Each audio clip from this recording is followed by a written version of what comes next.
All right, good afternoon. It's always unenviable to be right before or right after lunch, but I am glad to take that burden on. Respecting the slavery of the Negroes, I am determined, as far as my influence extends, to push the matter of manumission till it is effected, being convinced that the practice is utterly inconsistent both with the principles of Christianity and humanity and in Americans who have almost idolized liberty, particularly odious and disgraceful. This excerpt from a letter by William Livingston to the anti-slavery Quaker Samuel Allinson highlights Livingston's public and personal statements on slavery and emancipation. That letter is from 1778. Written while Livingston was leading New Jersey through the War for Independence, Livingston would continue to struggle over and grapple with the institution of slavery for the rest of his life, both personally and professionally, as we'll see. Livingston was never successful at getting the New Jersey legislature to pass an act for gradual emancipation.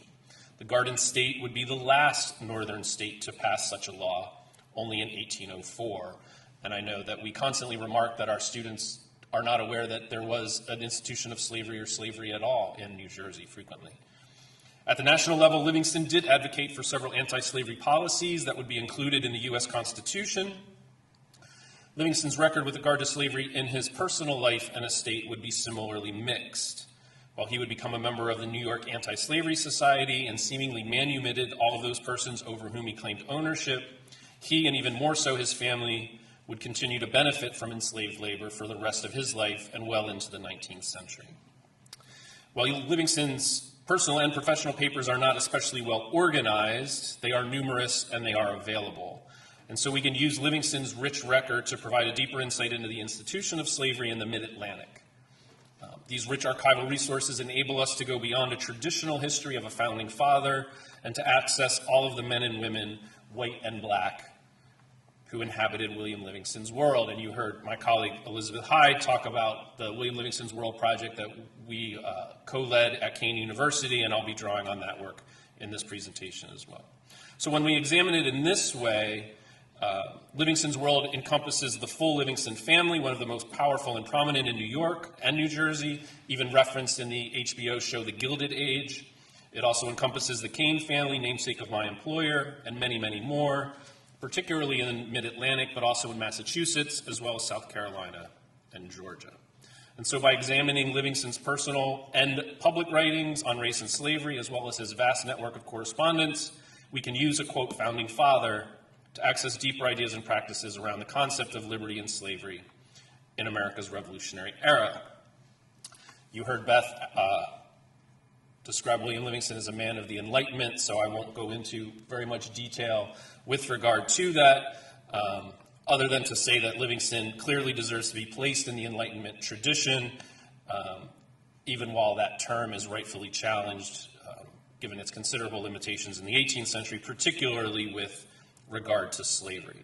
But Livingston uses both classical and current references to display his intellect, to impress his readers and highlight his erudition, but also to support the cause of American independence, both in his writings prior to even the flavor of independence coming, and then as really the leading propagandist, and Beth talked about that a little bit, during the war as well.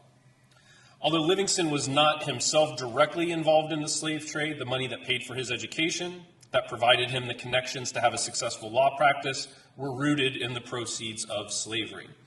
The Columbia University Slavery Project makes clear the personal and financial collections to slavery by the Livingston family. Unfortunately, when I went to the link that I had found 2 years ago, it's a dead link. The project is still there, but the specific paper on the Livingstons I couldn't track down, but I need to find that. But it's a powerful work. It was initiated by Eric Foner about 15 years ago at Columbia and has gone from there. Livingston claimed ownership over enslaved persons for much of his life before manumitting several enslaved to him in the 1780s. He used slave rhetoric in his propaganda without acknowledging his own culpability. Livingston referred to his home in Elizabethtown, New Jersey, now on Kean University's campus, as Liberty Hall. We still call it Liberty Hall, even while he benefited from the labor of enslaved persons in that home. And while it is not fair to call Liberty Hall a slave plantation, it was not producing goods made from enslaved labor for markets. enslaved persons lived there, worked there up until at least 1829. And as a number of documents make clear, these are two receipts that we have from the Livingston papers. People enslaved to Livingston were clearly living and working at the house throughout the era of the American Revolution. So these receipts are for purchasing and mending shoes. Again, it's a little hard to read from the distance and from the clarity, but it talks about for my Negro boy, a pair of uppers, and some other things like that. So when the kids say that we have the receipts, we literally have the receipts. And here's another one. So this is another one, the bottom one, for mending my Negro's boots. And this is the receipt from the 1770s for Livingston. And over here, I don't know if we have do we have a, I think down there is, this is a list of property for, in someone's probate, not Livingston's probate, but another person's probate, and it includes a Negro man in that probate, right? So as Sue Cazell talked about, getting the names, identifying these people in these records wherever we can is so important and so powerful. So again, this is the excerpt from the letter of Livingston to Samuel Allinson that he wrote from his headquarters at Morristown. Livingston was constantly on the move throughout the War for Independence. During his time as governor, I've said elsewhere that basically the capital of New Jersey during the war was wherever Livingston was, and he was all over the place. But he showed his personal sentiments had turned against the institution by 1778. And again, he calls it particularly odious and disgraceful.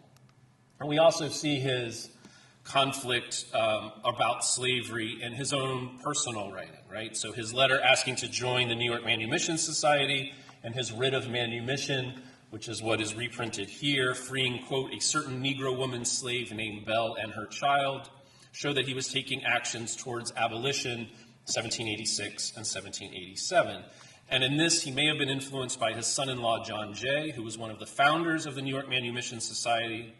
Jay's record and evolving attitudes on slavery appear to be in many ways similar to Livingston's, but similarly complex, as we know that Jay was continuing to benefit from the labor of enslaved persons in his household as well. And there's a great chapter on Abbe's ghost in a book on Jay, and Martha Jones, who's a professor at Johns Hopkins, wrote a really great New York Times, it's actually a travel piece, but it traces her travels through Paris, tracking down Abbe, who was a woman enslaved to the Jays who had traveled with them to Europe. And I would also note that there is a marker on Rutgers campus, the Livingston campus at Rutgers University, highlighting the manumission of Bell and Lambert, and there is no such marker at Kean University. This is Kitty Livingston, his daughter, and we put her here because Livingston, Kitty was recently widowed about a year before William Livingston's death, and she wrote to her father from Baltimore asking if she could return to live at Liberty Hall and to bring with her several persons enslaved to her and her household. And Livingston said yes without hesitation. He added how he had struggled to find good servants to labor at Liberty Hall. And so while Livingston would only live a few months more, it seems that there were enslaved people in his home and his household when he passed away. And this could be a father just being indulgent to a favored daughter who was a recent widow. But again, it highlights the complexity of slavery and the lives of the enslaved in the Livingston household, and I think in America and certainly in the mid-Atlantic more particularly, right? So Livingston also talking about slavery in his public affairs, and in particular, so this is his letter requesting admission to the New York Manumission Society in 1786. The Livingstons, William Livingston had most of his career in New York City before he came to New Jersey, the wilds of Elizabethtown, if you can imagine such a thing. But New Jersey did not have a manumission society at this time, and so Livingston wrote to join the New York Manumission Society instead, and he wrote, "I can safely promise that neither my tongue nor my pen nor my purse shall be wanting to promote the abolition of what to me appears so inconsistent with humanity and Christianity, and so inevitably perpetuating of an indelible blot with all the nations of Europe upon the character of those who have so strongly asserted the inalienable rights of mankind, and whose conflict in the defense of those rights it has pleased Providence to crown with such signal, and to all human appearance unexpected, triumphant success. Right, and so here we see a direct connection to the success of the War for Independence, but the continuing contrast and the continuing conflict over slavery. Just as a bit of a wrap on the personal side, Brockholst Livingston Williams' son owned 4 enslaved persons in 1790 when his father died, and at least 1, according to census records, in 1800. Graham Russell Hodges, in his book, notes that 83% of recorded wills in New York and New Jersey from 1775 to 1783 bequeathed enslaved persons to heirs or ordered them to be sold in order to pay off debts. So they are very prominent, certainly among elite families in New York and in New Jersey. One way in which Livingston's conflicted and complicated stance on slavery is apparent is with regard to confiscation sales in New Jersey during the War for Independence. Furthering the notion that in New Jersey, the Revolutionary War was very much a civil war, Livingston supported and sought harsh penalties for loyalists who had been convicted of treason in his role as governor, and most notably the confiscation and sale of that property, and the confiscation and sale of that property would have claimed enslaved persons. So that enslaved persons were included in these sales demonstrates that they were clearly seen as property, plainly challenges the argument that the War for Independence was about freedom. And while at the war's end, the New York Manumission Society successfully lobbied for freeing rather than selling remaining confiscated enslaved persons, New Jersey only freed 3 men in similar circumstances, and they had all actively supported and had been able to prove their active support for the Patriot cause.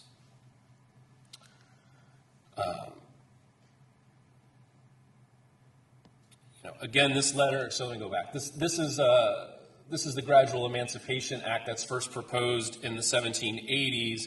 This is, and it's referenced in a letter in 1788 from Livingston to James Pemberton, and he's responding to Pemberton, acknowledging the receipt of a number of pamphlets against the trade carrying on to Africa for slaves.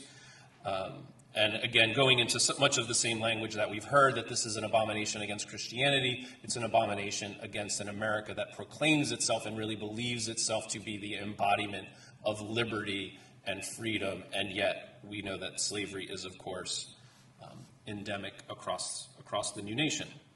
Talking about New Jersey in particular, Livingston says, "In this state we have made some move towards the emancipation of slaves. It was my wish to have gone farther, but however desirous the western part of New Jersey, South Jersey, may be, and I verily believe from real principle," I just lost my place.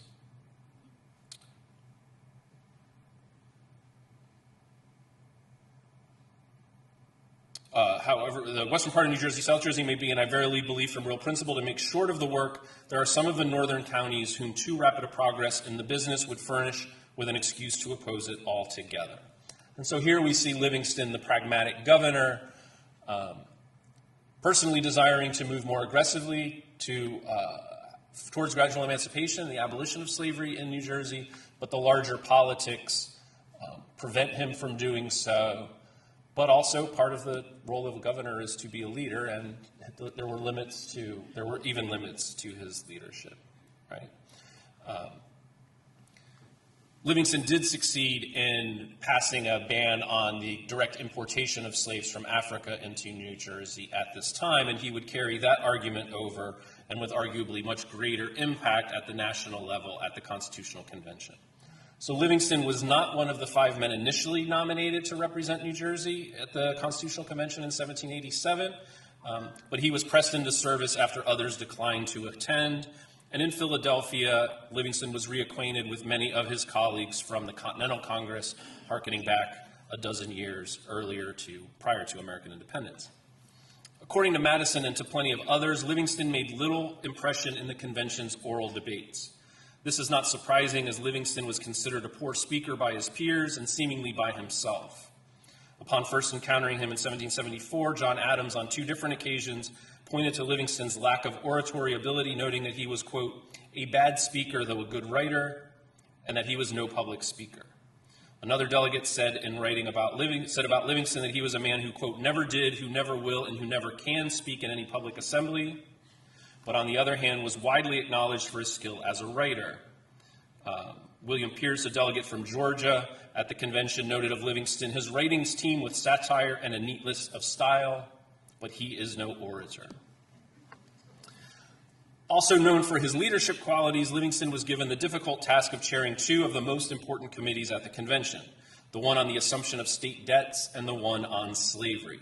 And after the famed Connecticut Compromise of a bicameral legislature, these were the 2 most contested and divisive issues of the convention. By this time, Livingston's personal opposition to slavery seems clear, and as chair of the Committee on Slavery, Livingston brokered a compromise allowing the continuation of slave imports from Africa and overseas until at least 1800. And what's interesting about this is that when that clause was debated at the full convention, it was extended to 1808 at the demand of the South Carolina and Georgia delegations. So Livingston got a better deal in his own committee than he was able to get at the convention as a whole. And I'm deeply indebted to one of the honor students that Beth and I had the privilege to teach, Caleb Dagnall, for his work on Livingston. He wrote a senior honors thesis that won the paper prize for the most outstanding undergraduate essay back in 2018 or 2019, I think it was. And Caleb really does a fantastic job. It's published in the New Jersey Studies Journal, and Caleb really does a fantastic job connecting Livingston to these Federalist ideals.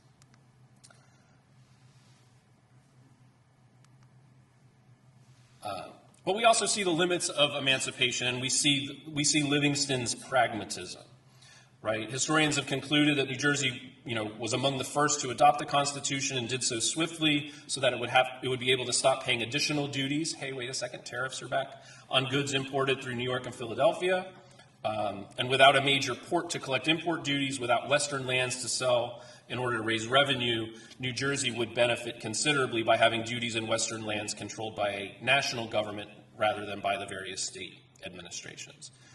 Pauline Mayer, in her lengthy study of ratification, I think spends a total of 3 pages on New Jersey, largely because of the early and unanimous ratification, as well as the overall lack of sources for reviewing the debates and questions in New Jersey. Ratification in New Jersey only took 6 days of the Constitution, much of that seemingly spent developing the rules and approving the proper election of delegates. There's no public record of the debates. And though there were some specific concerns raised, that they're never actually mentioned in any of the surviving sources.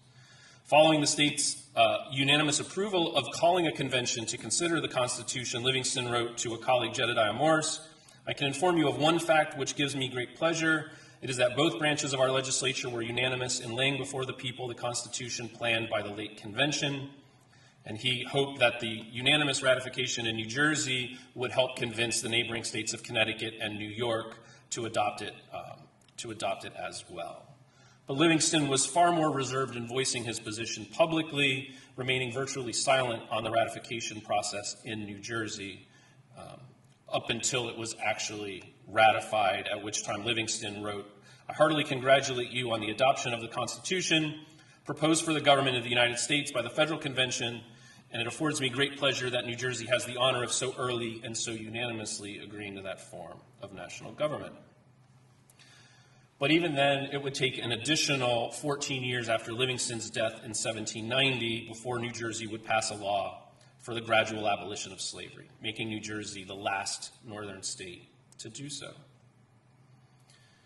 So studying the institution of slavery through Livingston provides a lens in which we can see more deeply than the traditional hagiography of the founding generation. We can begin to explore more deeply the contradictions of these men in their times. The self-reflection that Livingston demonstrates shows that he and the men he was associated with were not unaware of their contradictory behaviors, as frequently comes out, right? That these were men of their time. Livingston is clearly grappling with the institution of slavery. And while other scholars have tried to understand how men could preach about liberty but also claim ownership over black men and women, for Livingston, while enlightenment was not incompatible, his ideas and even his own propaganda seemingly forces him to move more towards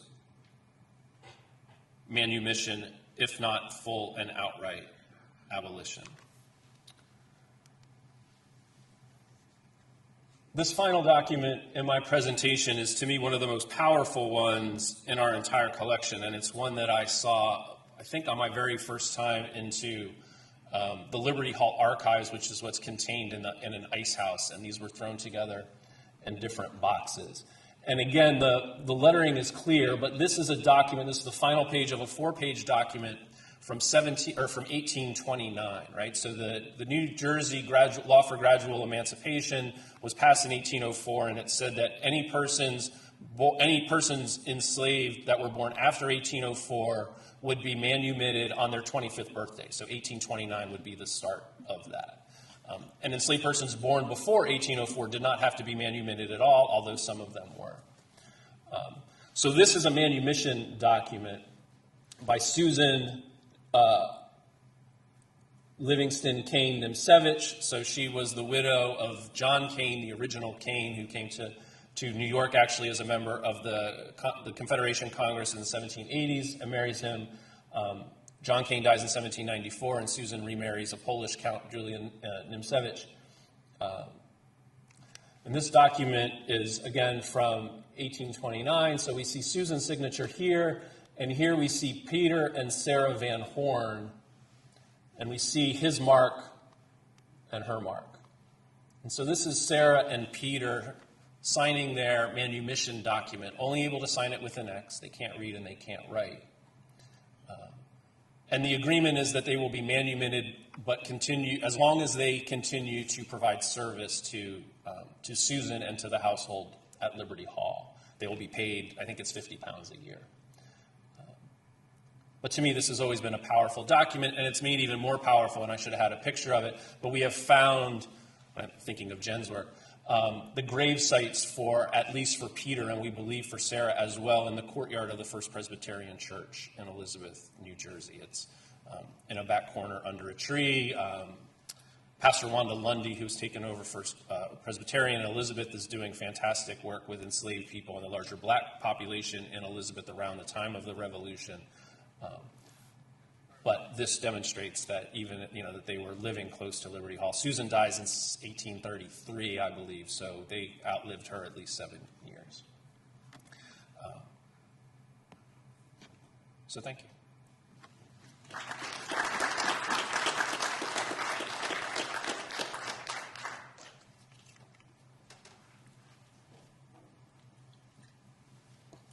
I can take a couple questions, I think. Yeah. I know you're the second speaker about Livingston, but as a rule, I think Livingston is very unknown to New Jersey students or residents. I mean, there was a Livingston College; it's gone. How do you disseminate that to the residents of New Jersey? Well, I mean, that's one of the things that Beth and I have been trying to do with this project, right? So this project was NEH funded. And the idea for William Livingston's World is that we really have tried to create it as a hub for all things William Livingston. And we have links to a tremendous amount of primary sources on there. We have specific teaching sets, so primary documents, but then, as Beth said, linked to New Jersey state standards, particularly for finding the enslaved in William Livingston's World, finding women in William Livingston's World, and then kind of the military aspects of the American Revolution in William Livingston's World. I mean, I also frequently joke that I hope that our little bio of Livingston would be plagiarized by students across the state when they had, in 4th grade, when they had to do a 1-page paper on Governor Livingston, and that 4th grade teachers all across New Jersey would be reading essentially the same copy that Beth and I and our students had wrote about Livingston. We do have Livingston, New Jersey, he does get a town named after him. So I think some of it is, at least my understanding of the New Jersey history standards. You get a lot of New Jersey history in 4th and 5th grade. You maybe get a little of it in 8th grade, and then depending on who your teacher is, you may or may not get it in 11th grade. So I think some of it is that students are getting it at a fairly early time in their education, in their K-12, and aren't necessarily coming back to it. I mean, I think, Beth and I are trying to do what we can to promote it. Jim Gigantino has a really fine biography of Livingston, particularly focusing on his time as a wartime governor. The website is there. If you Google William Livingston's World, it is there and freely available, and we certainly encourage you to use the learning activities that are there to connect to these resources and documents. If someone wants to come talk, we'll usually show up. Thank you. It's interesting. So I just had this conversation as a sidebar. I was at an event and someone said that that William Livingston has been nominated multiple times for the New Jersey Hall of Fame, but he's not in it. And a lot of it seems to come down to how do we deal with Livingston as an enslaver, which he clearly is. Does that automatically disqualify him? Is there room for some of this complexity around Livingston and the journey that he takes with regard to slavery, both in his personal and professional life? And I think it's a good question and an important one, but it also kind of highlights how this complexity. What do you do with this complexity on a simple, like, should this man be represented among the New Jersey Hall of Fame? Cool. Thanks, everyone.